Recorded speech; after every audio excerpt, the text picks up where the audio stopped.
Let's be honest, screens are part of the family now. Between smart TVs, tablets, and school devices, it's impossible to avoid them. But thankfully, there is a non-screen activity that's great for our kids' brains, and I've rediscovered it thanks to Usha Vance's new podcast, Story Time with the Second Lady. So today, I want to share some thoughts on Miss Vance's podcast, talk about the power of audio storytelling, and what the experts are saying about kids' podcasts. And make sure you stick around to the end because I've put together a list of my favorite podcasts for every age group so you can start your own screen-free routine right away. So, Storytime with the Second Lady has a simple format where Miss Vance with the guests reads classic children's books. In the first episode, Miss Vance read The Tale of Peter Rabbit. My son likes to watch the Peter Rabbit cartoon. But usually when he's watching TV, he goes into the zombie zone and there's very little interaction. But with the podcast, he lied down, he listened to it, and then after it, he started telling me what he thought Mr. McGregor's garden would look like. And he started to describe Peter and his fur and what Peter's character was like. He was building the world in his own head and sharing it with me. It was such a powerful reminder for me that when you take away the screen, our kids' imaginations have to do the heavy lifting. So it got me back into flicking on a kids' podcast or audiobook, and now it's become a weekly ritual in our home. I have noticed my son trying out new words and phrases that he's picked up from podcasts. And guess what? When I looked into it, child developmental experts are spruiking the benefits of kids' podcasts as a way of improving their literacy. Pediatric media specialist Dr. Michael Rich of Boston Children's Hospital says audio storytelling forces the brain to be the visual creator, which directly improves concentration skills and literacy outcomes because it requires deep engagement, not just passive viewing.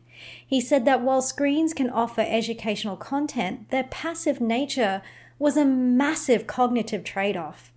But just to make it clear, the experts are not saying podcasts should replace books, but they are saying high-quality podcasts expose kids to sophisticated vocabulary and complex sentences that we might not hear in everyday conversations, and that this can lay the foundation for being a strong reader later on. But audio storytelling isn't a new parenting hack. If we look back to the 1930s and 40s, kids grew up around the radio, tuning into mystery serials. While it sounds like entertainment, this simple activity was doing something very beneficial for their brains. These children had to pay attention to what was being said and then use that information to create a movie in their minds. So podcasts and audiobooks are like the modern radio serial. They offer our children another way to expand their concentration and their minds. And let's be real, we use screens because we are just too exhausted to do the voices and to read the books for the 5th time that day. That's where a good quality podcast can be a lifesaver. You can flick it on, sit with your child, lie down with your child, and just listen. And if you want to start a podcast routine but don't know where to look, here are the ones my family and I love right now. Good Night World by Sesame Street and Headspace. It's suitable for ages 2 and 5 and great for bedtime.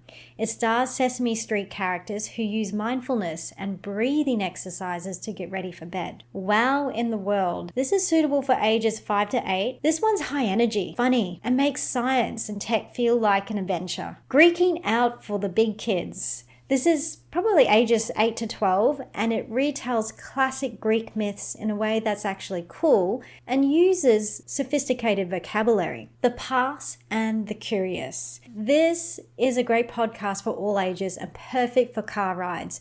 It shares obscure history stories that are just as interesting for us as they are for the kids. My son and I really love the ABC Kids Listen App. It's got loads of things to listen to. And when I say the ABC Listen App, I'm talking about the Australian one.